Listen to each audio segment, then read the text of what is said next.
Hey everybody, we're about 5 minutes out.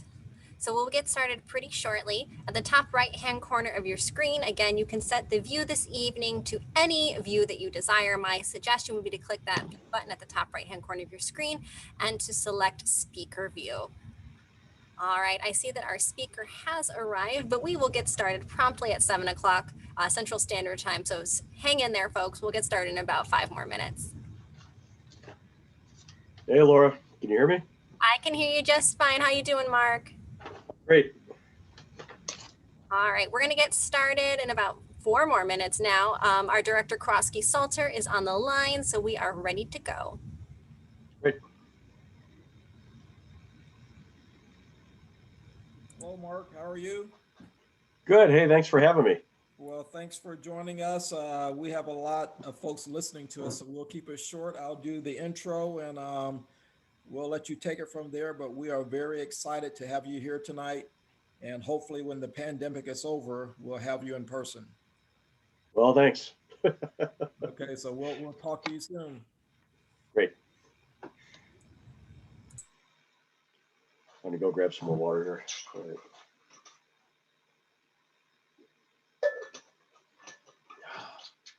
All right.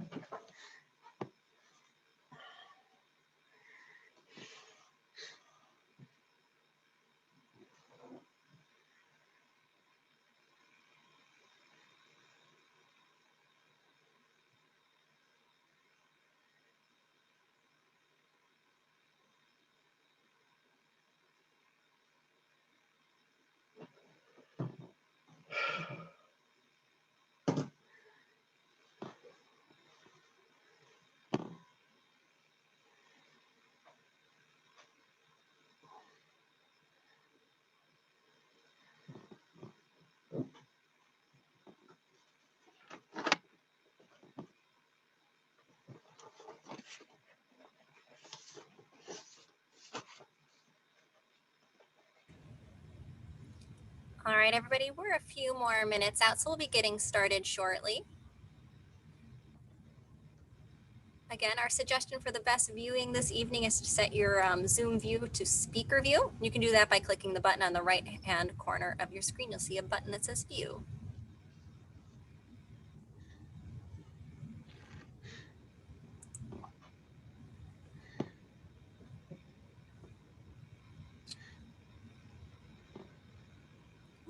Still about 2 more minutes, so we're going to let some more of our guests log in before we get started. While we're waiting, I do want to remind everybody that Mark's book is for sale at the Cantini gift shop.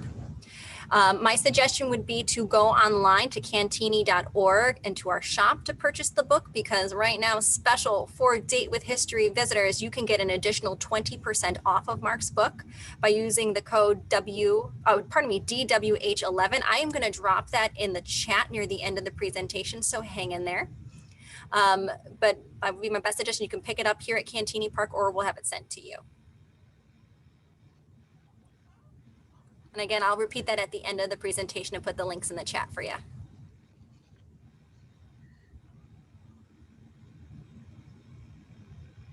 I also want to say a special hello to all of our teachers who are in attendance tonight, getting their Illinois State Professional Development credit.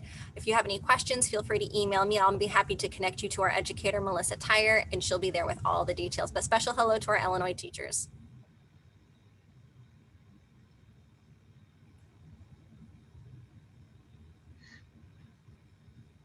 Okay, well, good afternoon, everyone. I think it's about 10 seconds early, but we like to get started on time so we can really take advantage of our speakers. And we are very excited tonight to have Mark Omasic here tonight to talk to us about his latest book. But before we get into the presentation, I would like to do an intro. First of all, I am Kowalski Salter, the executive director of the museums at Cantini Park, which includes the First Division Museum. And welcome to our very popular Date with Histories, which Laura is our program manager, and she has been doing a great job and will continue to do a great job, we know. And a few housekeeping notes. First of all, we will take questions in the last 15 minutes. of the presentation, and make sure you use the Q&A feature at the bottom of your screen. Do not use the hand raising feature. And my colleague Laura, she will get to as many as she can before we have to log off to honor our time.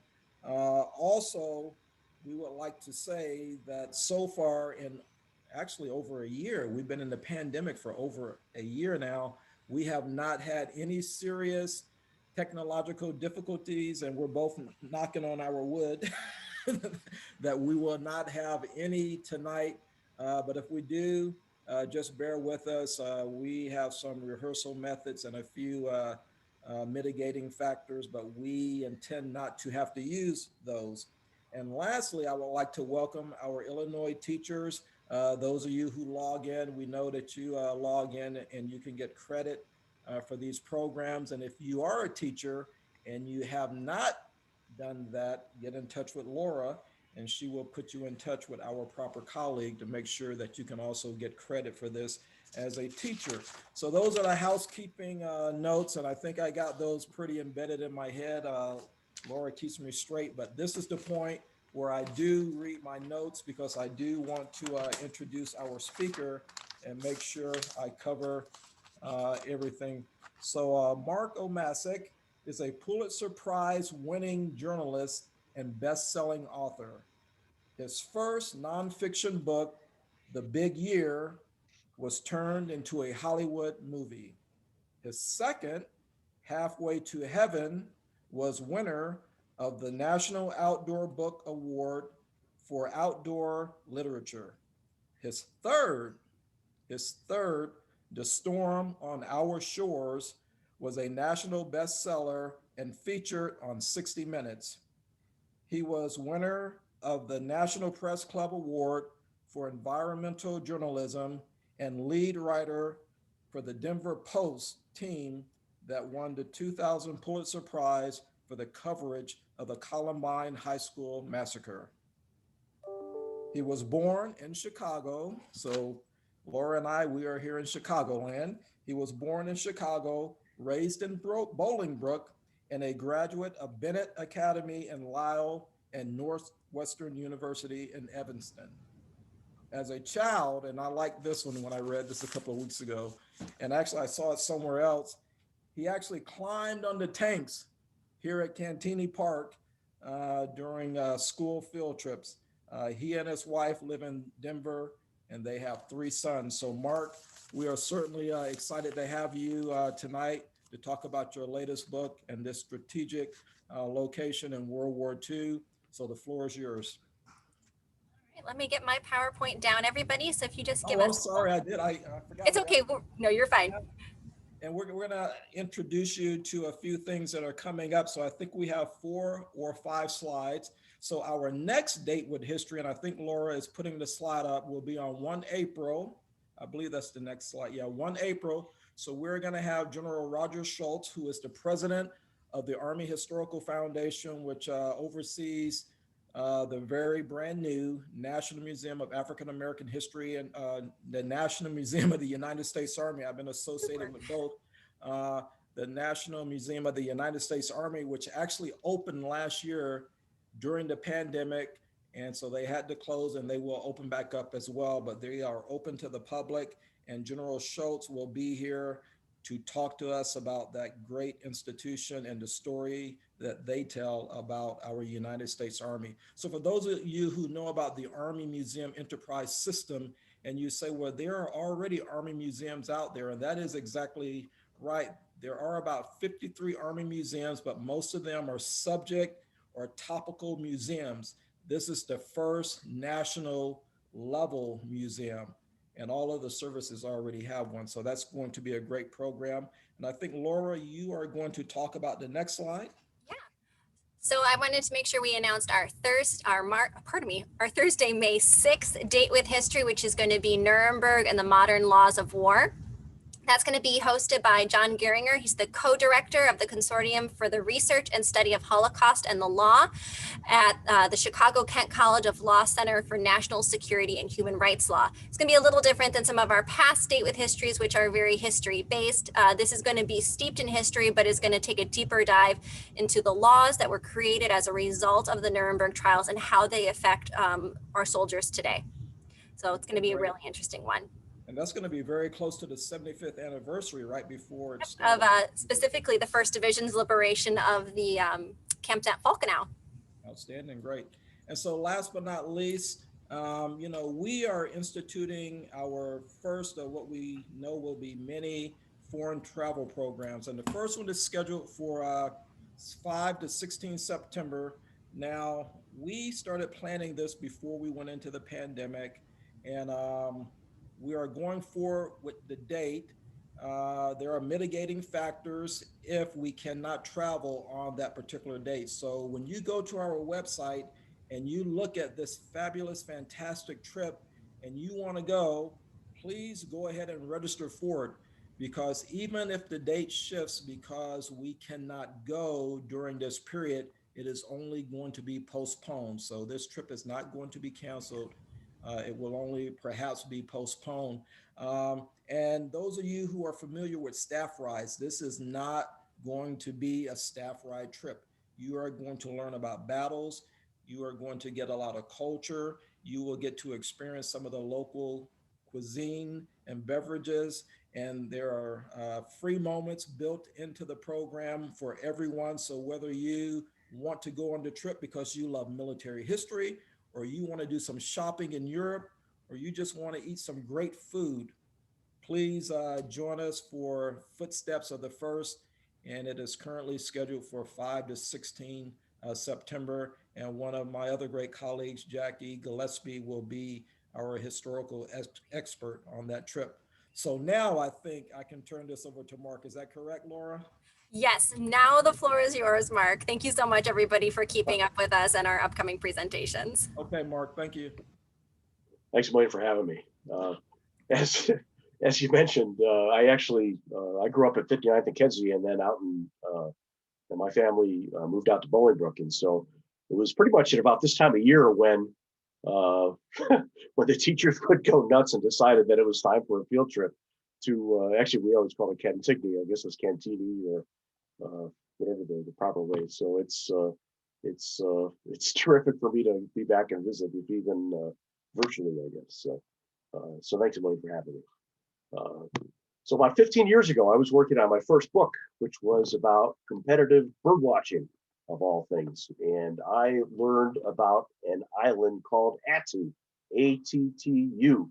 Maybe if you do crossword puzzles, you heard about it, but otherwise probably not. Attu is the westernmost point of the Aleutian chain of Alaska. It's out there. It's so far west, they actually curve the international date line around it to keep North America on the same calendar page. It's about the same, it's farther west than Fiji and about the same longitude as New Zealand. And turns out that for a time, it was the greatest place in North America to see rare species of birds. They ended up making a movie off my first book starring Jack Black and Steve Martin and Owen Wilson. When I started looking into the history of Attu Island, though, I started learning a bunch of things that were new to me. The main one was that Japan had invaded and conquered part of Alaska during World War II. I didn't know that.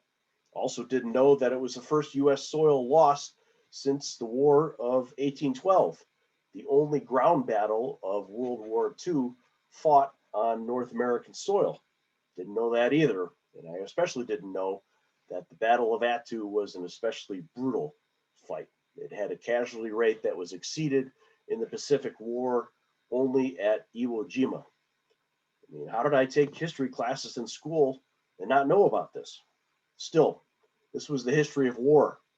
And I'm a journalist. I'm interested in the stories of people, not particularly, I'm not a military historian. But then 15 years ago, I started learning about the families of two men. One was Dick Laird from Appalachia, father, an American war hero, and the other Paul Mabuo Tatsuguchi, a father and a Japanese surgeon. And as a dad, I was hooked on their story of two families that after the war had spent 40 years trying to find each other to seek peace and atonement. It took me a long time to piece together the details. I spent a lot of time in windowless rooms at the National Archives in Maryland and Elmendorf Air Force Base in Anchorage, and libraries in Atlanta and Oregon, and with families in Arizona and California and Ohio and New Mexico, Massachusetts. I also ended up getting to speak or getting to visit one of the most spectacular places on earth, Attu Island itself. It all came together with this book, Storm on Our Shores. I reach to the beginning. Laura Davis was confused. In the living room of her home stood a fidgety old man, but she did not know what the visitor wanted. He talked about his grown children. He talked about his Arizona retirement. He talked on and on and on about his beloved orchids and all their beauty and their fragility and their rewards.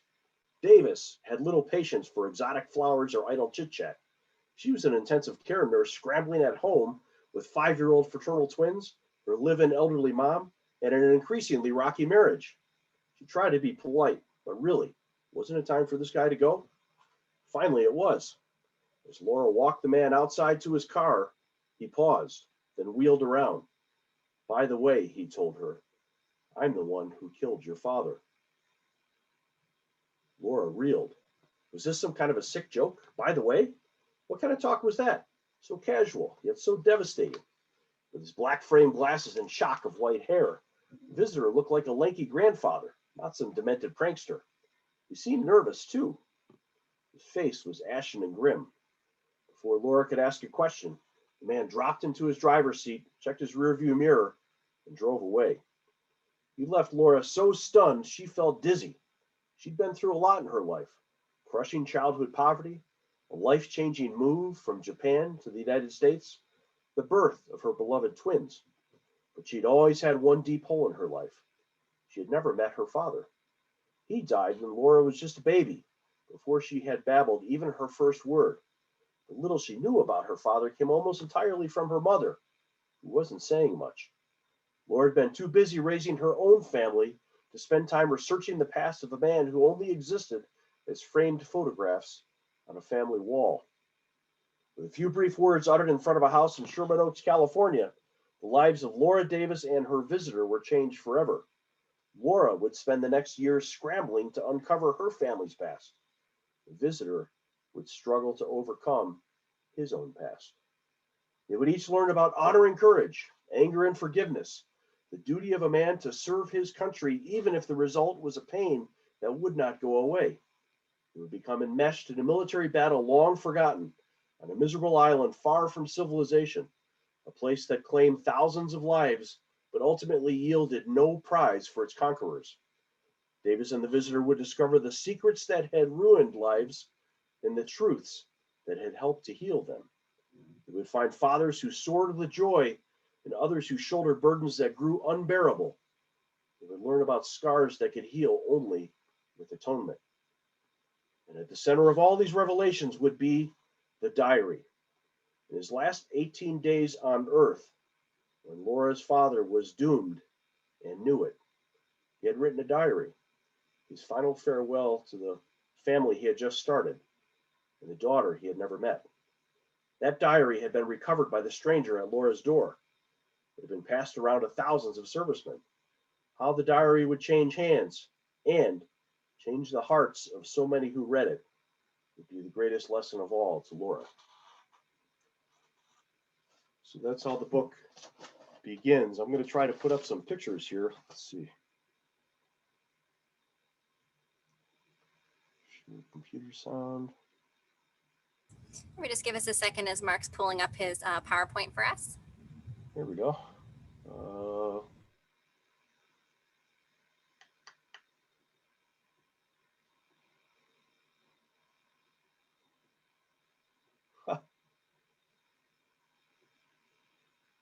Slideshow. Here we go. So can you see this? You can see this picture? This is Dick Laird. We're good to go. Great. Okay. Uh, this is Dick Laird, who actually grew up poor, genuinely poor, in Appalachia. So poor that it meant that he had to kill a squirrel if he was going to eat that night for dinner. So poor that at age 14, he was forced to drop out of school to help support his family. At age 16, he was working underground as an explosives expert in an underground coal mine in Ohio. I think by the time he was 14, he had moved to something like 12 different towns as his father chased work from coal mine town to coal mine town. And Laird, as he got deeper and deeper into the mines and more work with explosives, coal mining in the Great Depression was not an easy way to make a living. Laird's friends were getting hurt, his neighbors were getting maimed. Laird himself was in a number of accidents, and he just at age 16 decided that he needed out. And so, what was safer for him? What was a path out of Appalachia? What was a path above ground out of the underground coal mines for Dick Laird? It was volunteering for the U.S. Army. And while he was in the Army, he actually met the love of his life, Rose Laird. One thing I'm really grateful for in this story is the really complete candor and cooperation of the families. I mean, they didn't know me from anyone, and yet they opened their home, their attics, their chests, their photo albums, and especially they opened their hearts and their conscience uh, to me to be able to tell their story. Uh, Rose and Dick, I think, would be the first to tell you in complete candor that before they fell in love, they fell in lust. They had a child out of wedlock in the 1930s, which was not an easy thing to do. Here is the man who got me started on this story, Nobuo Tatsuguchi, who was born in Hiroshima, moved to, he was a Seventh-day Adventist, devout Christian, and came to the United States, to California, first for college at Pacific Union College in Napa Valley of Northern California, and then went to Loma Linda University in Southern California outside Los Angeles, where he also went to med school and became a surgeon, a medical resident at White Memorial Hospital in Los Angeles. When he moved to LA, he took on a Western name, Paul Tatsuguchi. He fell in love with America. He loved the wide open spaces and the need to not have to feel to conform and fit in. He loved ice cream. He loved skyscrapers. Everything about America seemed big. He just loved America so much that when his girlfriend came over from Japan, Paul and his girlfriend Taeko, he took her to Yosemite, proposed marriage to her. They were married in Los Angeles, and for their honeymoon, went on one of the first Greyhound bus trips from Los Angeles across America, where they ended up in Niagara Falls. What more American thing could you do in that era than honeymoon in Niagara Falls? When they returned from their trip, there was a telegram waiting for them saying that while you were on your honeymoon, uh, both Paul's parents died. His brother panicked and sold one of his sisters into a brothel in Manchuria, became China. Paul thought this was awful. He and Taeko, his new bride, took the next ship back from California to Japan so he could buy his sister out of a brothel. When he was in Japan trying to negotiate the release of his sister, Pearl Harbor happened, and Paul was conscripted against his will to fight for Japan against the United States, the nation he loved. Paul was a torn man.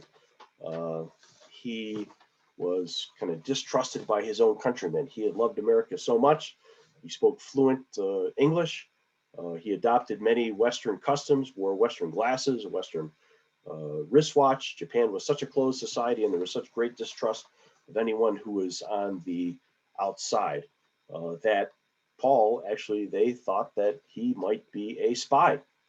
And so what do you do with a guy who you don't trust, even if he's a surgeon? I mean, the Imperial Army at this time was really hard up for soldiers. They drafted him. But what do you do with the guy who you really need his skills, but you're not really sure if they're with you? You send him to a place in the middle of nowhere, Attu Island. Here it is, way out there. You can see here, here's Attu, pretty far west. Now, Attu is known for having some of the worst. Well, I'll tell you this: if you are a general sitting in a comfortable office in Tokyo, and if you look at this map, it may make sense to invade Attu. You can take Attu and then island hop across the Aleutians, go to Anchorage, and then down the west coast of the United States to take on the Boeing factory in Seattle and the ship works in Los Angeles. So it looks good on paper. The only people who think this are people who have never been to Attu, because Attu has some of the worst, most ferocious weather on Earth. It is at the confluence of the really warm currents, or warmer currents from the Pacific, and the very cold northern currents from the Bering Sea. When in Chicago, when I grew up, you know that when the hot mixes with the cold, you get tornadoes. Well, on Attu, they get these spontaneous, freakish weather phenomenon called willowaws, which are hurricane force winds that literally 100, 110, 120 miles an hour that come out of nowhere, no warning, and they will knock you on your butt, which they did a number of times when I was on Attu.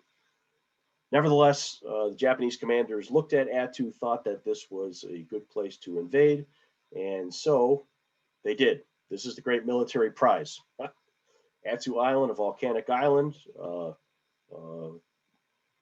that had a grand total of, I think, 40 some natives. Japanese came and invaded it. They could have done it with they didn't need guns. They could have done it with a bullhorn. Nobody on the island was armed. This is the defending force of Attu. Now, as I mentioned, the first U.S. soil lost since the War of 1812. You see the Attu natives in the background here watching the Japanese flag being raised over their home island. Now, the Japanese were prepared for the elements on Attu. They had trained many days or many weeks actually, on Hokkaido in northern Japan. I've lived in Colorado for a number of years. If you're a skier, you may have heard of Hokkaido because it snows there constantly. It's some of the greatest skiing on earth. So they came to Attu kind of knowing what they would be up against by their training. Still, this would not last for Americans. They would not tolerate the loss of an American island, and so sure enough, almost a year to the day after the Japanese invasion of Attu came the U.S. invasion force. And let me see now if I can run a video to play for you.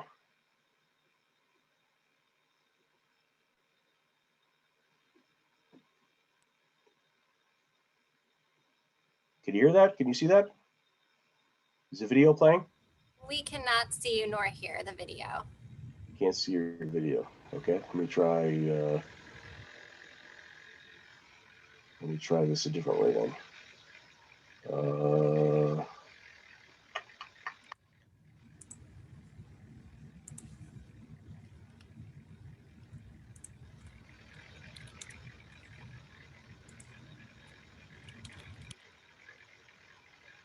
How about now?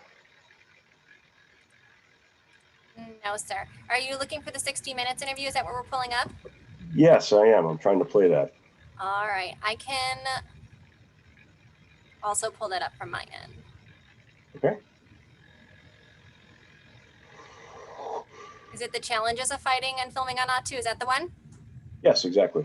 All right. Hold on real tight, folks. I'm getting it up for you right now. Great. Let's get past my...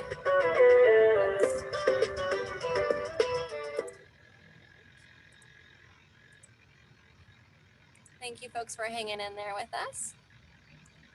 Let me get my screen up.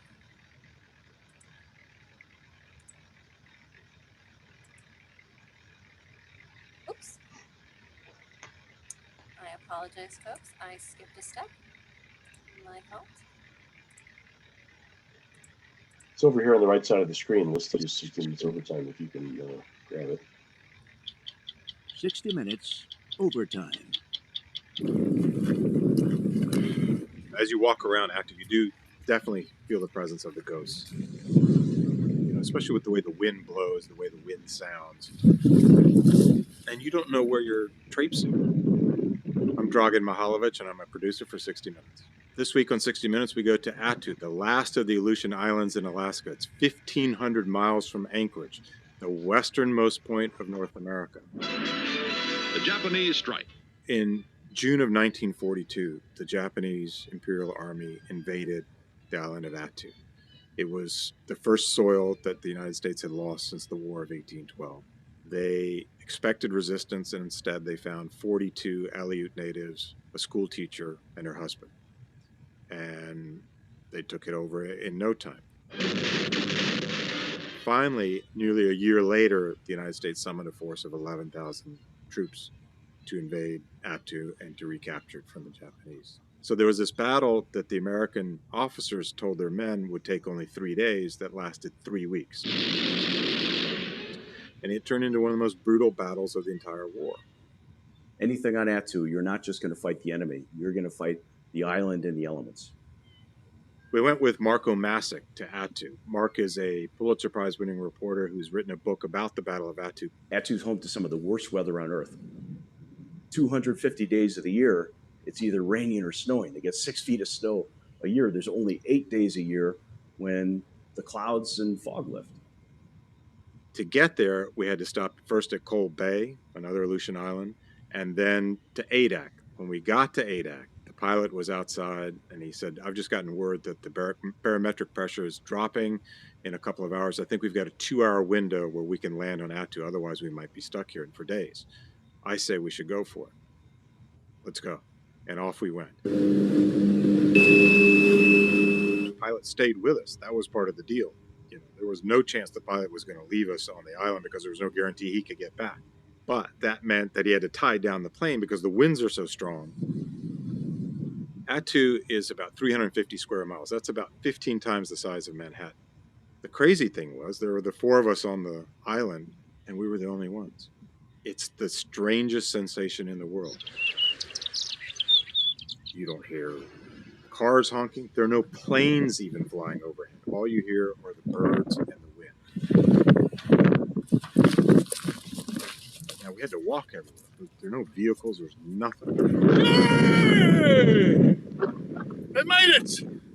That means carrying the tripod, carrying the camera, carrying the extra batteries, carrying your own information that you have, carrying first aid supplies. If something happens, sprain an ankle, break an ankle, God forbid, you're on your own. I mean, there's no help coming.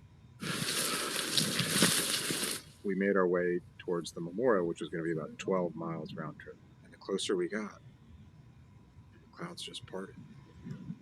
We were on top of what's known as Engineer Hill, right by the Japanese Peace Memorial. There's not a cloud in the sky in any direction. I mean, that happens maybe 4 or 5 times a year. As we were making our way around the island, suddenly you see foxholes sort of like pockmarked on this mountain. And then we came across an ammunition shed where the Japanese had stored a lot of their weapons up high on a hill. We saw some other weapons, rusted weapons on the American side. So in some respects, it was as if it hadn't been that long since the battle, when in fact at that point it was 75 years ago. They had faced no battlefield like this before, where there's no vestiges of civilization. There's no electricity on Attu. There's no roads on Attu. I think that the U.S. generals went in and thought that they were going to be fighting a garrison of maybe 3,000 Japanese. Instead, they had to fight Attu. They had no way to run supply lines, and so they had long lines of hundreds of men who would have to pass gear up from man to man to move it up the mountain. It's one of the most beautiful places I've ever been. in my life. And I've done a lot of traveling in my 21 years at 60 Minutes. But as you walked around and you see this spectacularly beautiful place, you know, there's a little bit of a melancholy that sets in because you know of how many people who lost their lives, you know how many kids grew up not knowing their dads, and that, you know, that gives you pause. You know, such a gorgeous spot on Earth, and you had this awful 3 week battle in May of 1943. All right, we'll give Mark an opportunity to pull his screen back up. Great. And so, is it back up here? Not yet. You're going to have to share your screen with the PowerPoint. Reshare the screen. Okay.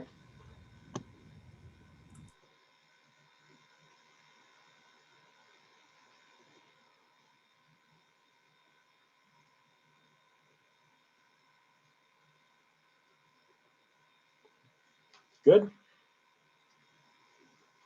Good to go. Great. Okay. And so these are some of the pictures from the Battle of Attu. It was a logistical nightmare. They went kind of during the depths of mud season when the feet and feet of snow that were on the volcanic peaks was melting and the valleys down below were just socked in. Troops could not get themselves or supplies inland, and and you can see some of the terrain that they're trying to cross. This is a line of men. Now the crazy thing was Dick Laird and the Americans to train for Attu. They had actually spent weeks in the Mojave Desert of California. They had been training to fight Rommel and the Nazis in the desert sands of North Africa when they were diverted for what they were told would just be this small 3-day dust up, 3-day cleanup operation at Attu. And so they were sent to fight on couloirs in Attu wearing clothes that were designed for the desert of North Africa. And the crazy, I mean, you can see it. They with one of the biggest problems was boots. They had smooth bottoms on the boots, and so when you try to traverse slopes that are this steep, they would slip and fall to their lives. Zoom down the mountain. So much time. After 3 days, the battle was supposed to be over, and the U.S. couldn't even get food supplies inland. In fact, at one point, Dick Laird became so hungry and so desperate for food after several days without any that he crawled on his belly to a creek and with his bare hands caught a trout and ended up being able to start a fire. And so the U.S. was fighting a war, prosecuting a war by men who were living off the land. So much time, so many casualties on Attu came from the elements. Literally hundreds of men lost their limbs, lost toes, lost feet, lost legs to frostbite, trench feet. And part of the issue was that the Japanese were really smart. They were a garrison of 3,000 men. The crazy thing is they had been abandoned by their government. There was no rescue squad to get them. The United States had completely surrounded the island. And so the Japanese were cut off from any reinforcements, cut off from any supplies. And as this happened, Paul Tatsuguchi started to write a diary, which is to me, a pretty stunning and moving piece of writing and shows what it's like to be on the receiving end of the most ferocious fighting force in the history of the world. Paul Tatsuguchi is suturing up wounded soldiers, patients in a cave, and he's getting shelled by U.S. mortars. He is amputating legs, and he is ducking from shrapnel. One of his colleagues is actually felled in the operating bay by some gunshot. It is a harrowing account. And here is one of several translated copies of the Tatsuguchi diary that I found at the National Archives in, and what Paul did during his while doing a daily diary is he wrote about his wife, and he wrote about his daughters. And what happened then was that finally, after 3 weeks, Tatsuguchi was gathered by his commander, and the Japanese had started with a garrison of about 3,000 men. Toward the end of that 3 weeks, they were down to just a few hundred. The commander gathered Tatsuguchi and the several hundred men and said, "This is it. Our homeland has abandoned us. The army's not coming to rescue us. We are going to go on actually what amounted to one of the biggest or worst bonsai attacks of the war." And so Dick Laird, the American, woke up that morning and in the fog on Attu looked up to a horrible sight. It was a squad of 8 Japanese soldiers that had captured a key American mortar and was spinning it around so that it no longer focused or no longer was aimed at the Japanese, but they were turning it around to be able to fire on the Americans themselves. Laird realized that this could change the course of the battle, and so he pulled out a grenade, pulled the pin, hurled it, ran up to the mortar, and found that he had not killed all 8. He finished that, and then he followed exactly what his training told him to do, which was to go through each of the enemy soldiers and to try to find any sign of what the military strategy was, what the next plan was. And Laird ended up finding several things. One was an address book that was written in English. It had the names and phone numbers of many people from California. These were the medical school classmates of Paul Tatsuguchi. Laird also found a handwritten document written in Japanese. Laird couldn't read Japanese, so he sent it to the back lines to be translated. Laird had really hoped that this was a key document that might change the course of the battle. Maybe it was the Japanese secret battle plans. But when the document came back, it turned out to be even more powerful. It was not of great military value, but what it was the diary of Paul Tatsuguchi, which was stunning and a heartbreaker for Laird. Laird and the U.S. soldiers had been told through all their training that the Japanese were heartless, bloodthirsty, killing machines. And yet, if you read the diary, Laird looked and saw that Tatsuguchi, in fact, was a father, just like him, who missed his wife and loved his daughters and really had no more connection with Alaska and no other reason to be there than Laird himself did. One reason why I write nonfiction instead of fiction is that some things happen in nonfiction that if you put it in a nonfiction book, nobody would believe you.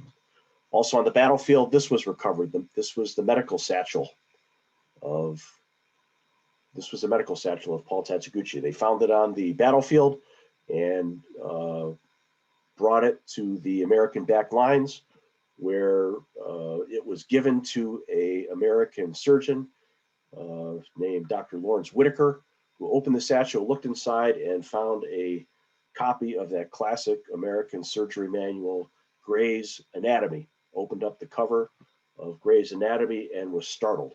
Instantly had to leave the U.S. surgical bay, go to the battlefield, where he identified the body of his former Loma Linda University School classmate, Paul Tatsuguchi. It was Tatsuguchi's name that was in that Gray's Anatomy book.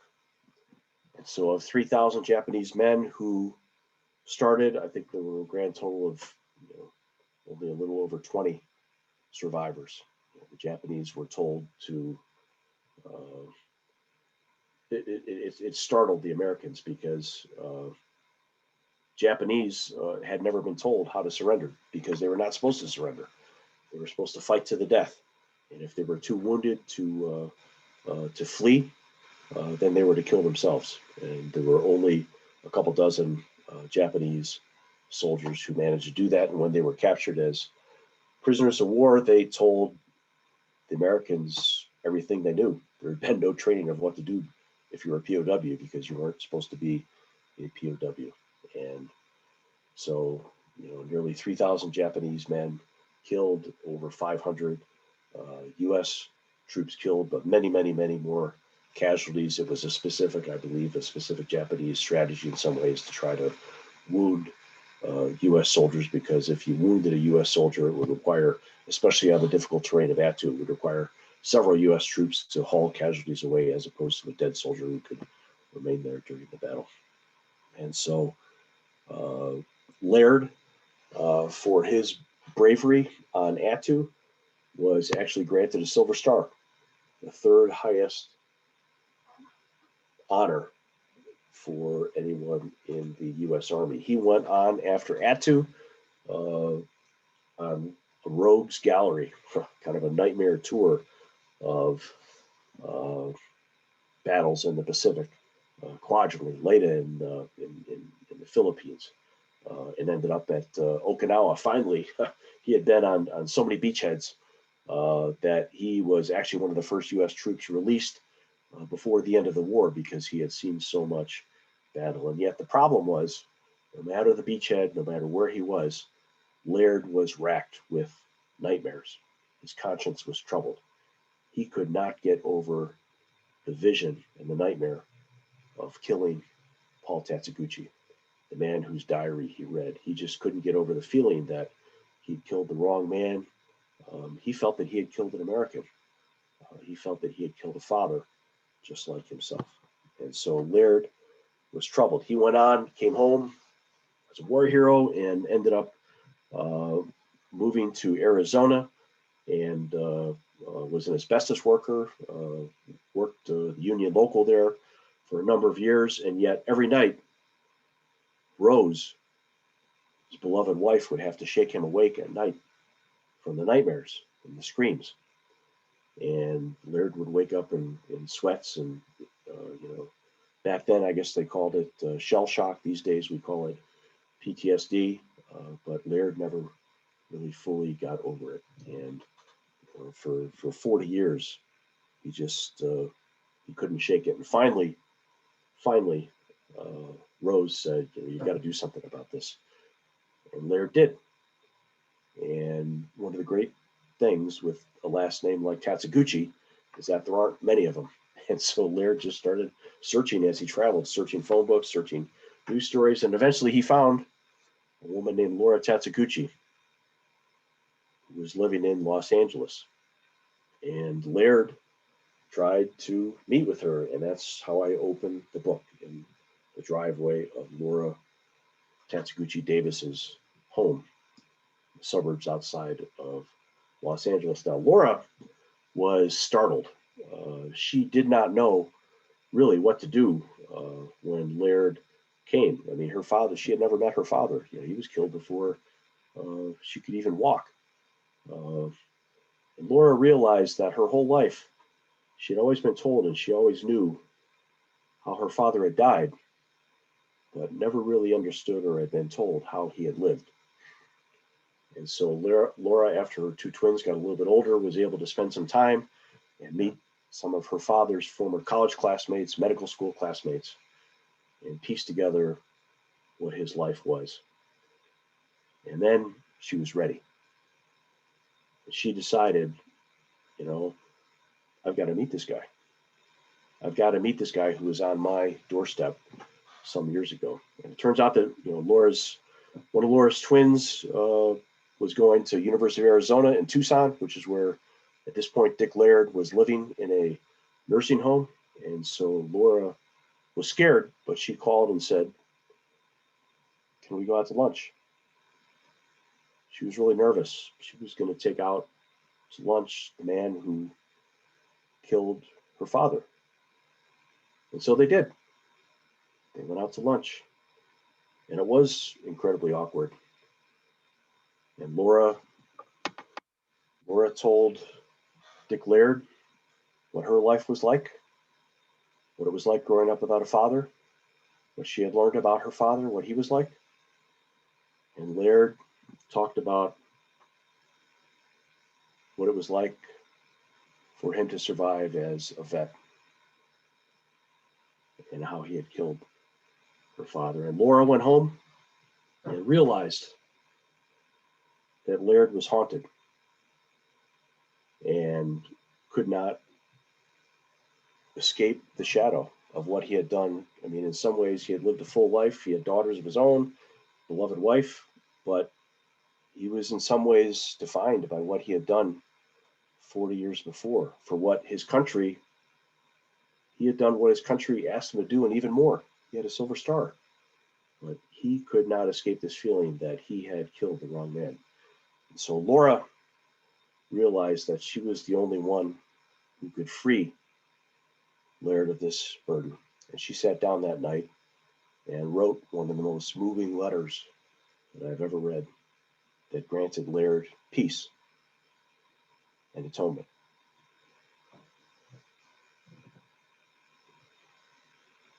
So I like to look at this picture. What do these people have in common? You know, here's an American war hero on the left, and he's got his arm around the daughter of the man he killed in battle. And I like to look at this and think, you know, we in America, we are a divided country today. We are a divided country. We have our problems getting along, listening to each other. But I look at this picture and say, if these people could figure it out, if these people could figure out their differences and transcend it and grant each other peace and atonement, if they can do it, then why can't we? And so I'm really grateful to Laura Davis, Laura Tatsuguchi Davis, and Dick Laird for showing me what I think is the way forward for this country. These were people who, you know, they're not famous. They weren't seeking publicity. They weren't seeking money. These are just everyday Americans. They didn't have to help each other out, but they did. And that was really inspiring to me. So thanks. I'm happy to answer any questions. Thank you so much. I know in lieu of our regularly scheduled audience, on behalf of everybody who's watching, I want to give you your round of applause. Thank you so much for joining us, Mark. Again, just as a reminder, everybody, if you would like to ask questions, the best way to do so is to use that Q&A button at the bottom of your screen. I will get to as many questions as possible, but I already had one via email, so I'm going to get that one out of the way right away. And this is in regards to the Japanese Peace Memorial that is on Attu. We saw a little bit of it in that clip. It looks like a big starburst. It was placed on Attu by the country of Japan. And this question is in regards to, since Japan has placed a memorial on American soil in memory of Japanese soldiers who have lost their lives, but in also of hopes of peace, was there any feelings by American veterans when that memorial went up? Yes, some American troops were really upset. You know, that's sacred ground. You know, so many Americans lost their lives and lost their limbs there. But you know, at the same time, it is you know, for the Japanese, Attu is kind of their Alamo.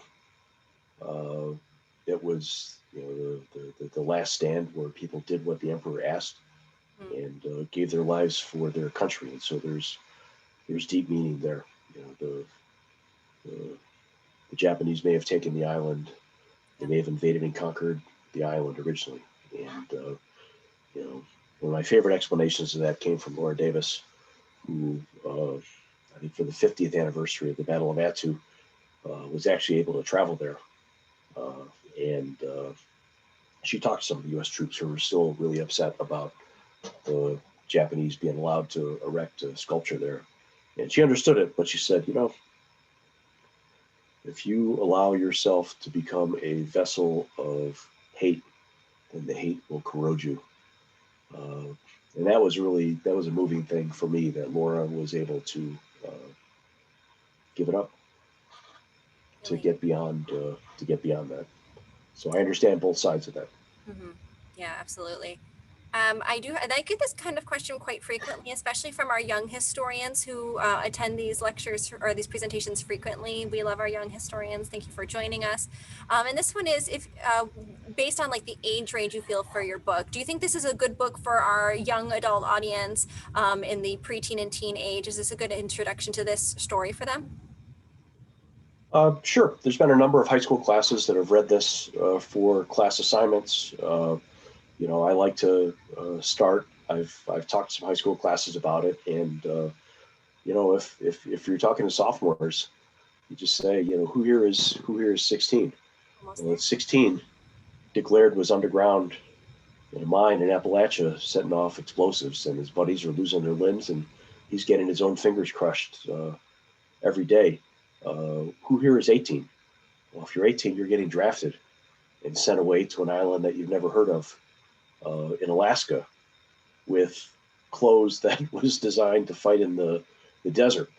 I mean, it's really there's a "you are there" part of many people have said that generation between the Depression, between World War II, had my generation's definitely had it easier compared to them. They had to go through so much, It's a good point that but they're not that far from that age. right. So we have a former park ranger for the Aleutian World War II National Historic Area. Hello, welcome. Oh, They have some questions in regards to when you were at Attu. What was the most significant moment for you? Did you ever, when did you feel most connected to the stories of the men that fought there? Like, did you ever have like an aha moment on the island? uh, I did. I mean, for starters, we didn't think that we'd be able to get there. I mean, you're 500 miles from the nearest person. I mean, think what's 500 miles from Chicago? What is it? Omaha? I mean, think what's that? I mean, think about Chicago to Omaha. Think about Chicago to Omaha. There's nobody. Yeah, there's not even a cow. uh, so I mean, you're really out there. You've got really awful weather. The pilot had to stay with us for the whole time that we were there because we're afraid that he could drop us off and not get us out. I mean, frankly, on Attu, uh, I was told nobody had landed a plane there for 2 years, and nobody had lived there, I think, for 8 years.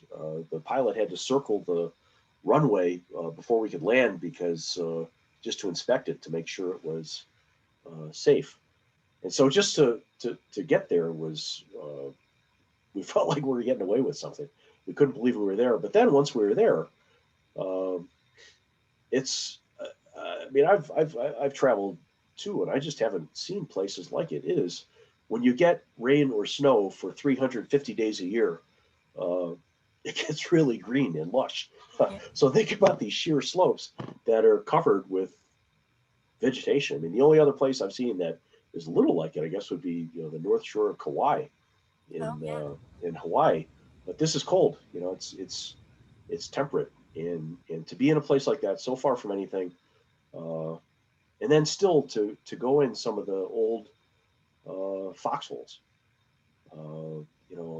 Many maybe some of us have traveled to a place like Gettysburg or Civil War. I mean, to walk into a place where there'd been a battle this many years later and still see remnants of war. I mean, we found shells, we found rusted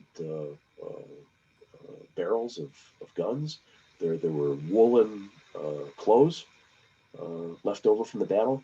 I mean, because nobody goes to Attu, because nobody lives on Attu, uh, it's been preserved, or at least as much as it could be through weather like that. So it is. You feel like you are walking almost behind the footsteps of people who gave all.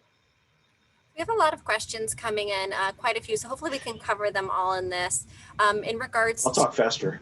no, it's okay, it's okay. In regards to the native and indigenous persons that lived on Attu at the time, in regards to did any of them survive?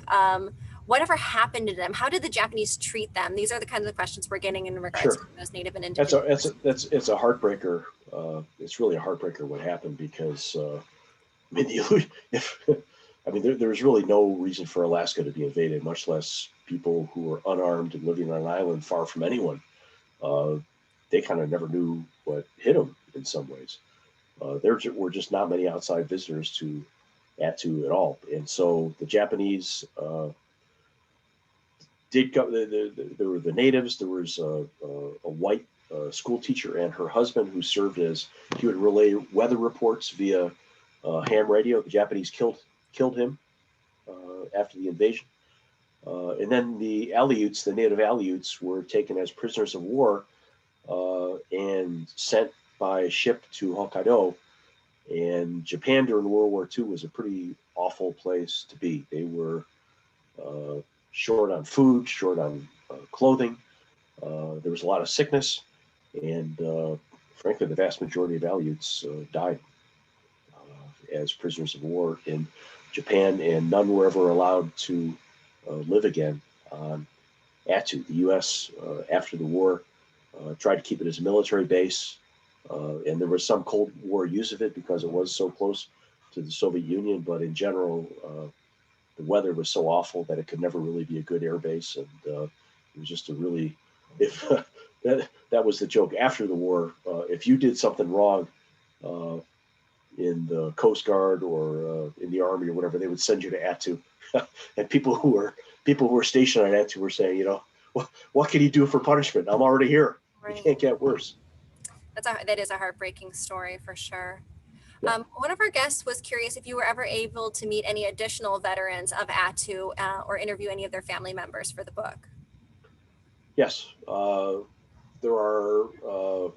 You know, they're up in years, but yes, I was able to talk to a number of them, and it has left an indelible print on their lives. There's just not anywhere on earth like Attu, who has fought in some place so remote, so cold, and so unforgiving and treacherous as these men. If you find the 60 Minutes story, I think if you have like CBS Access, you can actually look at the full story, and you'll see Harry Sasser, who turned out to be, he was a Attu vet who turned out to be the president of a bank, I think, in Mississippi. And he talked about what it was like as a vet as well. And plus, there's more footage. So if you can, if you do have access to that 60 Minutes, you can watch that. You can watch that story. Especially looking at the footage from Attu, it seems like a very deceiving place. It's absolutely stunningly beautiful, but that weather will get you. Yeah, the war footage is. I just haven't seen much battle footage like that. It's a crazy thing to hear. You know, there's that period piece of the you know, da da da da, that, you know, the newsreel Sure. type stuff. But then, you know, to see, but ultimately, you know, you're stuck in mud, and That's actually a the perfect guys were segue. trapped, and yeah. That's a perfect segue for our next question. So since this was so remote, it only lasted 3 weeks. Do you feel that it was brushed aside by the media or public during the time? Like, did the American public really know what was going on at Attu? That's a great question, and it's not just because it was remote, but it's because Attu is kind of a dark chapter in the history of both countries. The Japanese were not so interested in publicizing it because uh, they abandoned their men. I mean, they gave up on 3,000 men. They didn't even try to save them.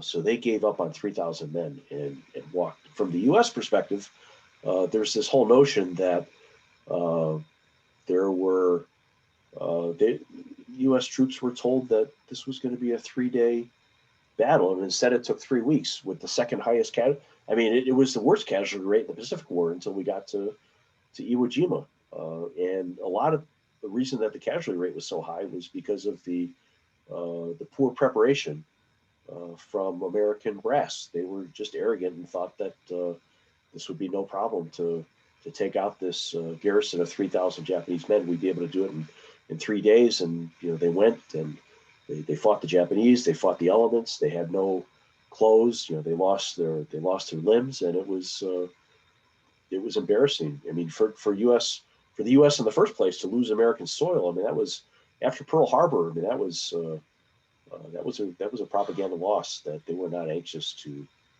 publicize, and so neither place really knew a whole lot about the battle.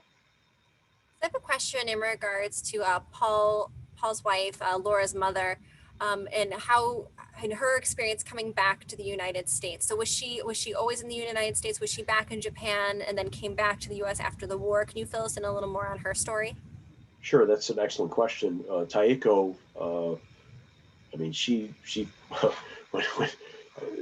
I think they would have preferred to stay in California. You know, but they went back to Japan to buy Paul's sister out of a brothel, which they ended up doing. But then, you know, she went from being a surgeon's wife uh, to a war widow with two young daughters and really no means of support. And they moved from place to place, tried to live with different relatives, but they got bombed all along the way. She's bringing these young kids. However, before the war, uh, Taiko's parents, her father was a minister in the Seventh-day Adventist Church, and he had moved to Honolulu. And so they tried for years after the war to get out of Japan and into Hawaii, but there were a number of reasons why that was difficult to do. You know, mostly because the U.S. was at war. But so anyway, so after the war, actually the parish, the Seventh Day Adventist Church, I think in Hawaii, was able to save a bunch of money, and Taiko's parents were saved some money, and so Laura and the daughters moved to Hawaii, and then ended up Laura and her sister ended up moving to California, and you know, Laura became a U.S. citizen. So her older sister ended up moving back to Osaka, uh, and Laura remains to this day. She's living in L.A. Excellent. All right. In your presentation, you shared a photo of these grave sites. In that photo, were those all grave sites of Japanese soldiers at Attu? No, those were U.S. soldiers. Okay. For Japanese soldiers, it was a trench, and there are still, you know, hundreds, if not thousands, of Japanese troops still buried on Attu. U.S. troops were moved. They were either moved home or at different cemeteries in Anchorage. So they've been repatriated. We have a lot of comments coming in, Mark, that just want to let you know that they've read the book, they enjoyed the presentation. They're very pleased, and thank you so much for sharing this story with us this evening. So I did want to make sure I shared those comments. We see them. Thank you so much for joining us. We're happy you were able to come and join us for this story.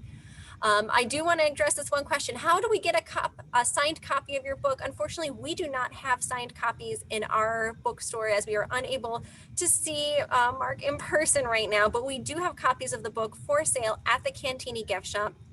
Hang in there with me for a few minutes longer. I'm going to drop the link to that in our chat.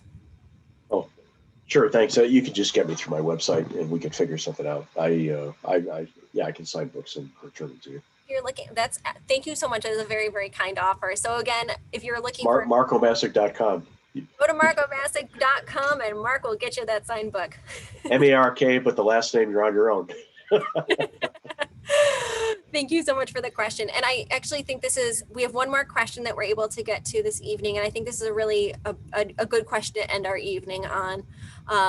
And we learned a little bit about how Laura wrote a letter to Dick Laird in, you know, giving him absolution for this moment, in this moment of grace and peace. And do you feel that Dick Laird was able to find that peace from that forgiveness and that letter? When he got that letter, he said that was the first day in 40 years that he slept without nightmares. That's beautiful. So it was just, you know, one moving act of kindness and grace from one to another. And Laird felt like a new man. That's wonderful. That's a perfect note to end on, and I hope he continues that. Thank you so much, everybody, for joining us this evening. We are so happy to have you. Mark, thank you so much for sharing this very important and rather poignant story with us this evening.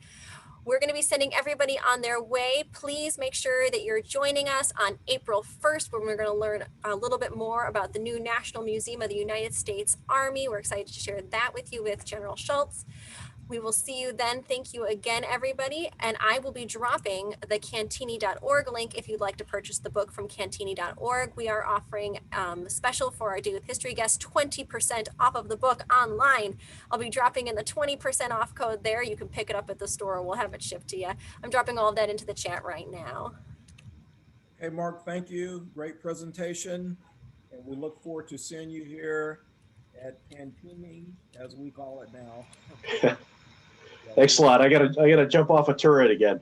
Maybe I won't get yelled at this time. Okay, great. Thank you. All right. Take care. All right. Nice to meet you. Thanks so much. I'm grateful. Thank you. Good evening, everybody. You bet.